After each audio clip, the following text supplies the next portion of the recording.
सो इस बात करने वाले हैं आज हम सुज़लॉन एनर्जी शेयर के बारे में। तो दोस्तों सुज़लॉन में अभी जो हमें देखने को मिल रही है नॉर्मली गिरावट, एक रेंज में फ्लैट कारोबार ट्रेडिंग सेशन देखने को मिला आज। एंड अभी की बात की जाए तो शेयर में गिरावट हो रही है, तो करना क्या चाहिए। सुबह के समय हमें तेजी भी नजर आई एंड अगेन शेयर जो है हायर लेवल से गिर चुका है। तो अभी जो गिरावट हो रही है इसके पीछे रीजन क्या है, क्या चल रहा है मार्केट में, क्योंकि जेपी पावर भी गिर रहा है और सुज़लॉन भी गिर रहा है। तो सबसे पहले मैं आपको बता देना चाहूंगा कि जो जेपी पावर में गिरावट हो रही है, जो सुज़लॉन में गिरावट हो रही है, तो ये जो गिरावट हो रही है तो कंपनी बेस नहीं हो रही है, ये यहाँ पर सेंटिमेंट बेस हो रही है। कंपनी में ऐसी यहाँ पर कोई भी नेगेटिव न्यूज नहीं आई है कि जिस वजह से सुज़लॉन जो है वो दोस्तों यहाँ पे गिरे। सेंटिमेंट यहाँ पे मार्केट के बिगड़े हुए हैं, जहाँ पे अगर आप देखेंगे तो मार्केट को संभालना किसने है, अदानी ग्रुप। जो अगर यहाँ पे सिर्फ और सिर्फ अगर अदानी ग्रुप के भरोसे हम बैठे होते तो मार्केट जो है निफ्टी आज के दिन यहाँ पे 300 पॉइंट 400 पॉइंट आपको नेगेटिव में क्लोजिंग देखने को मिलती। ये चीजें हमें नजर आती, बैंक निफ्टी भी भारी क्रैश दिखा चुका होता। लेकिन मार्केट को संभाल के कौन बैठा है, अदानी ग्रुप तो टोटल यहाँ पे गिर रहा है क्योंकि सेंटिमेंट यहाँ पे बिगड़े हुए हैं। तो मार्केट को संभाल के कौन बैठा है, बजट अच्छे आते हुए नजर आए। दूसरी तरफ यहाँ पे फेड की जो कल मीटिंग हुई थी उसका जो डाटा देखने को मिला वो मार्केट को संभाल के बैठा है।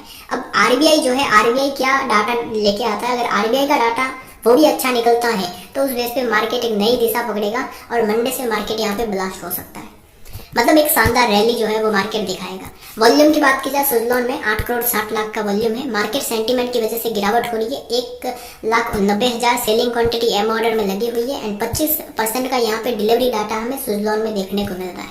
देखिए अभी की बात की जाए तो यहाँ पर जो सबसे बड़ा इवेंट हमें सुज़लॉन में नजर आने वाला है, जो कि दोस्तों 9 फरवरी को कंपनी का सबसे बड़ा इवेंट दोस्तों, कंपनी में जिसका हमें इंतजार है, Q3 के रिजल्ट यहाँ पे हमें देखने को मिलने वाले सुज़लॉन के। तो अभी की देखिए बात की जाए तो यहाँ पर कंपनी में मेन चीज की कंपनी की बुक वैल्यू, अभी अगर आप देखेंगे तो कंपनी में नेगेटिविटी भी है, कुछ पॉजिटिविटी भी है। पॉजिटिव बस ये है कि कंपनी का बिजनेस एंड कंपनी का यहाँ पर जो है कि फाइनेंशियल में क्या है कि फाइनेंशियल वीक है, लेकिन यहाँ पर जो वीक से प्लस की तरफ जा रहा है। ऐसा नहीं है कि यहाँ पे प्लस की तरफ प्लस से माइनस की तरफ आ रहा है, प्लस वीक से प्लस की तरफ जा रहा है। अब मेन चीज कंपनी की देखिए बुक वैल्यू यहाँ पर जो आज से 1 साल पहले कंपनी की थी -3 से 4-5 रुपए के आसपास, अभी है -25 पैसे। तो यहाँ से आपको देखने को मिलेगा जब Q4 के रिजल्ट में बैलेंस शीट जब अपडेट होगी तो ये बुक वैल्यू जो है 25 पैसे से आपको बढ़कर ओवरऑल यहाँ पे 1 रुपए के आसपास आने की संभावना है। तो इस वजह से यहाँ पर ये एक पॉजिटिव पॉइंट दोस्तों कंपनी में माना जाएगा। जैसे ही देखिए बुक वैल्यू के अकॉर्डिंग क्या है कि जो बड़े निवेशक है वो लगातार बेच रहे हैं, एंट्री नहीं कर रहे हैं, इस वजह से यहाँ पर कोई बड़ा मूव हमें देखने को नहीं मिलता है। जैसे ही बुक वैल्यू कंपनी के प्लस में आएगी वैसे ही ये शेयर में हमें एक शानदार रन जो है, मतलब बुल रन। अभी यहाँ पे 12 जो शेयर 9 का है वो 13 भी जाता है, 15 भी जाता है, तो ये कोई बड़ी तेजी नहीं रहेगी। बड़ी तेजी जो कंटिन्यू कुछ 10-15 दिनों में तेजी, फिर 10-15 दिनों में तेजी, वो तेजी कब आएगी जब ये कंपनी बुक वैल्यू प्लस में लेके आएगी। Return on capital employed company का 23% है एंड कंपनी का अभी पी रेशियो जो है वो नहीं दिखाया जा रहा है। पी रेशियो नहीं दिखाया जा रहा है, क्यों नहीं दिखाया जा रहा है, बुक वैल्यू कंपनी के माइनस में। जैसे ही प्लस में आएगी पी रेशियो दिखाया जाएगा, जिसमें हमें ये पता चलेगा कि सुज़लॉन ओवरबॉट है या फिर ओवरसोल्ड है। उसी के साथ साथ यहाँ पर अभी की बात की जाए तो जो शेयर होल्डिंग पैटर्न है वहाँ पे कंपनी के जो मेन प्रमोटर है वो दोस्तों यहाँ पर अपने जो प्लेस शेयर है वो छुड़वा रहे हैं।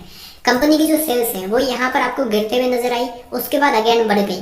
तो यहाँ पर नेक्स्ट रिजल्ट में ये देखना है कि ये जो ग्रोथ है वो कंटिन्यू रहती है। मतलब एक्सपेक्टेशन ये है कि 1500 करोड़ की कंपनी की सेल्स यहाँ पे आ सकती है। अब मेन चीज अगर आप देखेंगे तो जो लास्ट क्वार्टर था, Q2 में कंपनी का जो अदर इनकम है वो यहाँ पे आया 5 करोड़ का। 5 करोड़ का अदर इनकम आया। अब यहाँ पे हमें अदर इनकम का जो डर नहीं है, क्योंकि यहाँ पर अदर इनकम अगर 5 करोड़ फिर से आता है तब तक तो कोई प्रॉब्लम नहीं है, क्योंकि कंपनी प्रॉफिट में रहेगी। अब अदर इनकम जैसा कि आपको देखने को मिला, यहाँ पे 2400 करोड़ आया, तो इस क्वार्टर में प्रॉफिट भी शानदार हुआ, लेकिन अगले क्वार्टर 5 करोड़ आया तो प्रॉफिट भी गिर गया। तो इस वजह से यहाँ पे अब अदर इनकम का प्रॉब्लम नहीं है। यहाँ से अदर इनकम अगर जंप करता है तो शानदार प्रॉफिट होगा। अदर इनकम जब अगर जंप नहीं करता है तो भी कंपनी क्वार्टर बेस तो एक बड़े प्रॉफिट में ही आपको देखने को मिलेगी। और उसी के साथ साथ अब यहाँ पे मेन प्रॉफिट के चांसेस दोस्तों ज्यादा है, क्योंकि कंपनी अपना कर्जा कम कर रही है। तो जो इंटरेस्ट 97 करोड़ का लगा है वो यहाँ पे इस बार 90 करोड़ का लग सकता है, और जब 90 करोड़ का ब्याज लगेगा या फिर इससे भी कम लग सकता है, लेकिन मिनिमम मैं 90 लेके चलता हूँ। 90 करोड़ का ब्याज लगता है और अदर इनकम भी एक अच्छा खासा आती है, तो कंपनी का प्रॉफिट यहाँ पे 56 करोड़ से बढ़ के, क्योंकि इस बार ओपीएम ऑपरेटिंग प्रॉफिट मार्जिन भी बढ़ेगा, तो 56 करोड़ से बढ़ के 60 करोड़ या फिर यहाँ पर आपको देखने को मिलेगा 70 एंड 80 करोड़ का कंपनी का प्रॉफिट जो है वो हमें होते हुए नजर आएगा। एंड बैलेंस शीट में भी हमें मजबूती देखने को मिलेगी। कंपनी अपना रिजर्व माइनस से प्लस में ला रही है, कर्जा यहाँ पे कम कर रही है। और अगर मैं बात करूँ एसेट के, तो एसेट भी कम हो रहे हैं, लेकिन जैसे ही कंपनी डेट फ्री हो जाएगी तो यहाँ पे एसेट कम होना बंद हो जाएंगे, एसेट यहाँ से बढ़ना शुरू हो जाएंगे। तो यहाँ पर अभी की बात की जाए तो जैसा कि स्टॉक जो है वो सपोर्ट पे 8 रुपये 95 पैसे का शेयर का सपोर्ट है। तो रिजल्ट तक उम्मीद यह है कि ये शेयर इस सपोर्ट के आसपास आपको कंसोलिडेशन कुछ 3-4 दिन के लिए होते हुए नजर आए। एंड रिजल्ट के बाद यहाँ पर एक बिग मूव हमें देखने को मिलेगा सुज़लॉन में। मतलब रिजल्ट अच्छे आने के बहुत ज़्यादा एक्सपेक्टेशन है। तो इस रिजल्ट से पहले देखिए, सुज़लॉन के रिजल्ट से पहले कल टाटा पावर का भी रिजल्ट आएगा।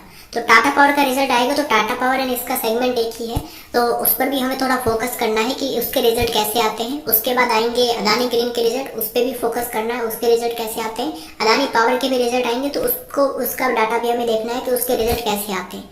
तो अगर यहाँ पे इनके रिजल्ट अच्छे आते हैं तो इसका मतलब ये है कि सुज़लॉन के भी आपको ओवरऑल डाटा जो है वो अच्छा देखने को मिलेगा। यहाँ से बात की जाए 8 रुपये 95 पैसे का सपोर्ट है। शॉर्ट टर्म वाले यहाँ पे 8 रुपये 80 पैसे का एसएल लगा के चले, जिनका नजरिया सिर्फ 4 से 5 दिन का ही था। और लंबी अवधि लॉन्ग टर्म के निवेशक यहाँ पे तब तक होल्ड कीजिए जब तक यहाँ पे कंपनी का फाइनेंशियल जो है वो धीरे धीरे करके स्टेबल हो रहा है। एंड लॉन्ग टर्म नजरिए से यहाँ पर जब तक कंपनी प्रॉफिट कर रही है एंड उसी के साथ साथ यहाँ पर जैसे जैसे रिजल्ट अच्छे आते हैं तब तक यहाँ पे आप होल्ड करते हैं।